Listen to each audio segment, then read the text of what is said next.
इस अवसर पर केएस मुरली जी और अलग अलग स्थानों से आप सब जो इस पवित्र उद्देश्य से पधारे, मैं दोनों हाथ जोड़ के आप सबका अभिनंदन करता हूं, आपका स्वागत करता हूं।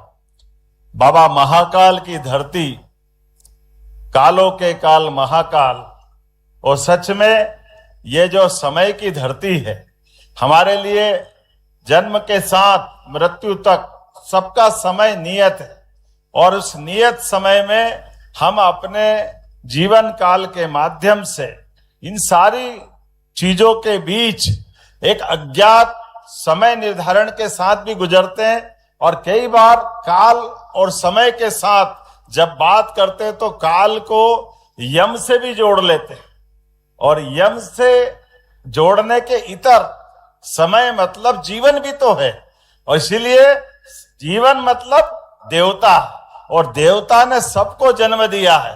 हमारे लिए सौभाग्य की बात है, हम समय की नगरी महाकाल की नगरी में पधारे हैं। मैं आप सबका स्वागत करता हूं, अभिनंदन करता हूं। दुनिया, माननीय भाई साहब ने बताया, माननीय पूर्व सभी वक्ताओं ने बताया, दुनिया जब इस समय की बात समझने की तरफ आगे बढ़ रही थी, उसके पहले उसके समय तक हमारे विद्वानों ने सूर्य सिद्धांत की रचना बता दी। हमारे तमाम प्रकार के समय निर्धारण के वो सारे मापदंड खड़े किए, और मुझे इस बारे में ज्यादा बोलना इसलिए नहीं, आप सब विद्वान 3 दिन तक इसी विषय पे तो बात करने आए हैं, इसी बात को तो हम समझ रहे हैं, इसको हम विस्तार से क्या कहें। हाँ, मध्य प्रदेश सरकार के मुखिया होने के नाते से मैं इस समूची 3 दिवसीय समूचे आयोजन के लिए अपनी ओर से आपका वंदन करता हूं, अभिनंदन करता हूं, आपका स्वागत करता हूं। और परमात्मा करे ये हमारी धरती केवल धार्मिक नगरी नहीं है, लेकिन ये अंतर्राष्ट्रीय स्तर की काल गणना की नगरी भी है। ऐसे में आज आपका यहाँ पदार्पण हमारे लिए भविष्य के लिए मील का पत्थर साबित होगा। और ये बात भी सही है कि जो हम कह रहे हैं या आप मन में लाएंगे, उसको प्रत्यक्षता भौगोलिक दृष्टि से भी और भूगोल की दृष्टि से भी अपनी आंखों से देखा जा सकता है। हमारे लिए अब वर्तमान की दृष्टि से यह बात सही है कि काल की बात करते तो काल को छोटा नहीं नाप सकते, लेकिन छोटा नहीं नाप सकते, लेकिन नापने के जब यंत्र आए तब वो संशोधन करते दिखाई दे रहे हैं। तो हमारे यहाँ 21 जून 22 दिसंबर ये जो 2 अवधि आती, उन दोनों अवधि के दरमियान यहीं पर भौगोलिक रूप से हमारे अपने सूर्य की जो छाया गिरती है वो आंखों से डोंगला में देख सकते हैं, और विद्वान बताते हैं, हम तो केवल सुनकर के उसके साथ आनंद मनाते हैं। वो कहते हैं कि भाई ये जो वर्तमान की आज जो डोंगला की स्थिति है ये पुराने काल में उज्जैन में थी, लेकिन उज्जैन से अभी आज की स्थिति में 32 किलोमीटर दूर खसक करके डोंगला में गई, और 32 किलोमीटर के बाद हो सकता है ये और आगे जाएगी और वापस आएगी, लेकिन आने जाने की गति इसकी अपने आप में अद्भुत बताते हैं। जैसे विद्वानों ने ही बताया कि 27,500 साल उसके बीच में लगने वाले हैं। अर्थात मान लो पृथ्वी एक बॉल है, उस पे 2 धागे लगाएं, एक आड़ा और एक खड़ा, ये दोनों हमारी एक तरह से भूमध्य रेखा या हमारी अपनी कर्क रेखा मान ले, उसका जो कटाव बिंदु है, वो ये कटाव बिंदु को समझने के लिए ये बात सही है। मैं डोंगला भी गया हूं, और जब मैं टूरिज्म कॉर्पोरेशन का चेयरमैन था तो मैं ग्रीनविच भी गया हूं, जहां से स्टैंडर्ड टाइम की बात करते हैं। लेकिन ये बड़ा सुनकर के भी और समझ के भी अलग प्रकार का अनुभव आया कि आमतौर पर सूर्योदय सूर्यास्त में जहां मीन टाइप की कल्पना करें, हाँ औसत समय की बात करें, वो सूर्योदय सूर्यास्त में 1 घंटे से ज्यादा अंतर नहीं होना चाहिए। लेकिन जब मैं गया, वो गर्मी के दिन थे, रात को 10 बजे तक सूर्य देवता के दर्शन हो रहे थे। जब ग्रीनविच में रात को 10 बजे तक सूर्य देवता के दर्शन हो रहे हैं, तो वो औसत समय कैसे हो सकता है? ये तो हो ही नहीं सकता है। इसलिए जो औसत समय की दृष्टि से सही में समय की गणना के लिए हमारे यहाँ सूर्योदय का महत्व है। सूर्योदय से सूर्यास्त तक हमारे अपने ग्रहों की गति तो गिनती इसी प्रकार से तो करना है। पृथ्वी की हमारी परिक्रमा गति सूर्य देवता के आसपास है, और ऐसे में इनके दिन, मास, महीने और हमारे लिए त्योहार त्योहार के साथ ऋतुओं का चक्र, ये जो परस्पर बनाया गया है, इन सारी बातों का जो अंदर का, ये बात सही है कि हम समय गणना की बात करेंगे तो समय और स्पेस दोनों अलग नहीं किया जा सकता, दोनों एक तरह से समेकित रूप से देखने की जरूरत है। ऐसे समय में जब आप सब आकर बात कर रहे हैं तो मुझे तो इस बात की प्रसन्नता है, मध्य प्रदेश सरकार की ओर से आज हमने अपने इसी कैंपस में न केवल स्पेस की दृष्टि से बीते समय में तारामंडल बनाया था और उसको भी उन्नत अवस्था में ले गए, लेकिन आज नया विज्ञान का, बाकी जिज्ञासुओं को जानने समझने का एक नया केंद्र का 15.5 करोड़ की लागत से लोकार्पण किया है। मैं बधाई देना चाहूंगा, भारत सरकार के माध्यम से एक बड़ी सौगात मिल रही है। यह धर्म की नगरी के साथ साथ विज्ञान की नगरी है। आधुनिक यंत्रों के साथ आधुनिक प्रकार से भी इस विज्ञान की जिज्ञासा को बढ़ाते हुए जिज्ञासुओं की जिज्ञासा समाधान करने के लिए यहां आने जाने के लिए उज्जैन में एक बड़ा नया केंद्र खड़ा हो रहा है। तो एक तरह से विज्ञान की नगरी बना रहे हैं। ये साइंस सिटी का नया आज हमारा दूसरा चरण है और 25 एकड़ जमीन हमने इंजीनियरिंग कॉलेज के कैंपस से जोड़ करके और खड़ी करी। एक बार जोरदार अभिनंदन यशस्वी प्रधानमंत्री नरेंद्र मोदी जी के लिए भी करें। हमारे लिए सौभाग्य की बात, नित नूतन नए ऐसे सारे कामों के साथ आधुनिक दृष्टि से नई तकनीक के माध्यम से विज्ञान को प्रोत्साहन देने का माननीय मोदी जी के नेतृत्व में देश आगे बढ़ रहा है। माननीय धर्मेंद्र जी के साथ हम शिक्षा नीति पे आगे बढ़ रहे हैं और हमारी सरकार भी कदम से कदम मिला करके भारत सरकार के साथ खड़ी है। ऐसे में हमारे लिए उज्जैन का वो जो काल गणना का महत्व है उसको रेखांकित करते हुए इस दिशा में बढ़ने का यह संकल्प हमारा और आपका भी है। एक और आज यहाँ पर एक नई सौगात भी मिली है। जब नया विज्ञान केंद्र का लोकार्पण हुआ, नई विज्ञान के साथ ये नगर बनाने की बात कर रहे हैं, लेकिन आने वाले सिमस्त 2028 को लेकर भी हमारी सरकार लगातार काम कर रही है। ऐसे में जब 2028 का सिमस्त मेला आने वाला है तो हमारे उस सिमस्त में सभी व्यवस्थाओं को सुचारू संपन्न कराने के लिए 35 से 40 करोड़ लोग आएंगे। ऐसे में एक बाईपास बना रहे हैं, उसका 700 करोड़ का भूमि पूजन भी यही संपन्न हुआ है। मैं बधाई देना चाहता हूं स्थानीय वासियों को भी। और सच में सिमस्त का या कुंभ का स्नान या कुंभ का मेला ये किसी नगर के लिए नहीं, किसी राज्य के लिए नहीं, किसी देश के लिए भी नहीं, ये विश्व का सबसे बड़ा मेला है। और विश्व के सबसे बड़े मेले में सब प्रकार के प्रबंधन करने के लिए हमारी सरकार माननीय मोदी जी के नेतृत्व में कदम से कदम मिला के चलने के लिए तैयार है। ऐसे समय में एक उसकी सौगात भी मिल रही है। मैं आज के इस अवसर पर एक बार फिर आप सबका अभिनंदन करता हूं, स्वागत करता हूं और उम्मीद करता हूं कि ये हमारी ज्ञान की चर्चा, परिचर्चा, सम्मेलनों का दौर लगातार चलता रहेगा। मध्य प्रदेश सरकार सदैव आप सबको आमंत्रित करके हर्षित होती रहेगी। मेरी अपनी ओर से पुनः आप सबका वंदन, अभिनंदन, बहुत बहुत धन्यवाद। भारत माता की जय। धन्यवाद माननीय मुख्यमंत्री महोदय। आपके नेतृत्व और मार्गदर्शन में उज्जैन को विज्ञान नगरी बनाने के लिए हम कृत संकल्पित हैं। माननीय मुख्यमंत्री जी, आप अपने कुशल नेतृत्व से नए मध्य प्रदेश का निर्माण कर रहे हैं, जिससे कि यहाँ का हर नागरिक सक्षम और स्वावलंबी बनकर एक बेहतर भविष्य का हकदार होगा। आपका कोटिश धन्यवाद। मैं आभार प्रदर्शन के लिए आमंत्रित करना चाहूंगा डॉक्टर मुकेश मिश्रा, निदेशक दत्तोपंत ठेंगड़ी शोध संस्थान Bhopal.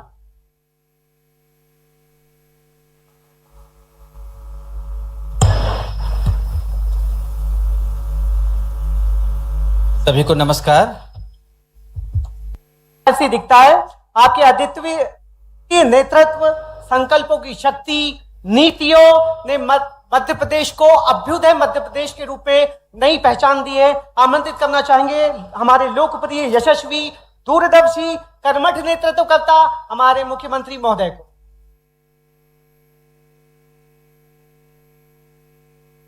Mahakal the master of time अंतर्राष्ट्रीय सम्मेलन के इस कार्यक्रम के मुख्य अतिथि अभी जिनने अपना विषय विस्तार से रखा, मान्यवर भारत सरकार के मंत्री श्रीमान धर्मेंद्र प्रधान जी, हमारे मार्गदर्शक, चिंतक और सदैव ऐसे अच्छे कामों में वर्षों से प्रत्यक्ष भी और परोक्ष भी लगातार बात भी करना, आगे भी बढ़ाना, ऐसे मान्यवर माननीय सुरेश सोनी जी भाई साहब, इसी कार्यक्रम में मंच पर विराजमान डॉक्टर वीके सारस्वत जी, माननीय नीति आयोग के सदस्य, हमारे विज्ञान भारती के सचिव माननीय डॉक्टर शिव कुमार शर्मा जी, इसी प्रांगण में मौजूद माननीय मंत्री श्रीमान कैलाश विजयवर्गीय जी, माननीय मंत्री गौतम टेटवाल जी, माननीय सांसद श्रीमान अनिल फिरोजिया जी, माननीय विधायक अनिल जैन कालूहेड़ा जी, डॉक्टर मूर्ति जी, डॉक्टर अनिल कोठारी जी, इस अवसर पर केएस मुरली जी और अलग अलग स्थानों से आप सब जो इस पवित्र उद्देश्य से पधारे, मैं दोनों हाथ जोड़ के आप सबका अभिनंदन करता हूं, आपका स्वागत करता हूं। बाबा महाकाल की धरती, कालों के काल महाकाल, और सच में ये जो समय की धरती है, हमारे लिए जन्म के साथ मृत्यु तक सबका समय नियत है, और उस नियत समय में हम अपने जीवन काल के माध्यम से इन सारी चीजों के बीच एक अज्ञात समय निर्धारण के साथ भी गुजरते हैं, और कई बार काल और समय के साथ जब बात करते हैं तो काल को यम से भी जोड़ लेते हैं, और यम से जोड़ने के इतर समय मतलब जीवन भी तो है, और इसीलिए जीवन मतलब देवता, और देवता ने सबको जन्म दिया है। हमारे लिए सौभाग्य की बात है, हम समय की नगरी महाकाल की नगरी में पधारे हैं। मैं आप सबका स्वागत करता हूं, अभिनंदन करता हूं। दुनिया, माननीय भाई साहब ने बताया, माननीय पूर्व सभी वक्ताओं ने बताया, दुनिया जब इस समय की बात समझने की तरफ आगे बढ़ रही थी, उसके पहले उसके समय तक हमारे विद्वानों ने सूर्य सिद्धांत की रचना बता दी। हमारे तमाम प्रकार के समय निर्धारण के वो सारे मापदंड खड़े किए, और मुझे इस बारे में ज्यादा बोलना इसलिए नहीं, आप सब विद्वान 3 दिन तक इसी विषय पे तो बात करने आए हैं, इसी बात को तो हम समझ रहे हैं, इसको हम विस्तार से क्या कहें। हाँ, मध्य प्रदेश सरकार के मुखिया होने के नाते से मैं इस समूची 3 दिवसीय समूचे आयोजन के लिए अपनी ओर से आपका वंदन करता हूं, अभिनंदन करता हूं, आपका स्वागत करता हूं। और परमात्मा करे ये हमारी धरती केवल धार्मिक नगरी नहीं है, लेकिन ये अंतर्राष्ट्रीय स्तर की काल गणना की नगरी भी है। ऐसे में आज आपका यहाँ पदार्पण हमारे लिए भविष्य के लिए मील का पत्थर साबित होगा, और ये बात भी सही है कि जो हम कह रहे हैं या आप मन में लाएंगे, उसको प्रत्यक्षतः भौगोलिक दृष्टि से भी और भूगोल की दृष्टि से भी अपनी आंखों से देखा जा सकता है। हमारे लिए अब वर्तमान की दृष्टि से ये बात सही है कि काल की बात करते तो काल को छोटा नहीं नाप सकते, लेकिन छोटा नहीं नाप सकते, लेकिन नापने के जब यंत्र आए तब वो संशोधन करते दिखाई दे रहे हैं। तो हमारे यहाँ 21 जून 22 दिसंबर ये जो 2 अवधि आती, उन दोनों अवधि के दरमियान यहीं पर भौगोलिक रूप से हमारे अपने सूर्य की जो छाया गिरती है वो आंखों से डोंगला में देख सकते हैं, और विद्वान बताते हैं, हम तो केवल सुनकर के उसके साथ आनंद मनाते हैं। वो कहते हैं कि भाई ये जो वर्तमान की आज जो डोंगला की स्थिति है ये पुराने काल में उज्जैन में थी, लेकिन उज्जैन से अभी आज की स्थिति में 32 किलोमीटर दूर खसक करके डोंगला में गई, और 32 किलोमीटर के बाद हो सकता है ये और आगे जाएगी और वापस आएगी, लेकिन आने जाने की गति इसकी अपने आप में अद्भुत बताते हैं। जैसे विद्वानों ने बताया कि 27,500 साल उसके बीच में लगने वाले हैं। अर्थात मान लो पृथ्वी एक बॉल है, उस पे 2 धागे लगाएं, एक आड़ा और एक खड़ा, ये दोनों हमारी एक तरह से भूमध्य रेखा या हमारी अपनी कर्क रेखा मान ले, उसका जो कटाव बिंदु है, वो ये कटाव बिंदु को समझने के लिए ये बात सही है। मैं डोंगला भी गया हूं, और जब मैं टूरिज्म कॉर्पोरेशन का चेयरमैन था तो मैं ग्रीनविच भी गया हूं, जहां से स्टैंडर्ड टाइम की बात करते हैं। लेकिन ये बड़ा सुनकर के भी और समझ के भी अलग प्रकार का अनुभव आया कि आमतौर पर सूर्योदय सूर्यास्त में जहां मीन टाइप की कल्पना करें, हाँ औसत समय की बात करें, वो सूर्योदय सूर्यास्त में 1 घंटे से ज्यादा अंतर नहीं होना चाहिए। लेकिन जब मैं गया, वो गर्मी के दिन थे, रात को 10 बजे तक सूर्य देवता के दर्शन हो रहे थे।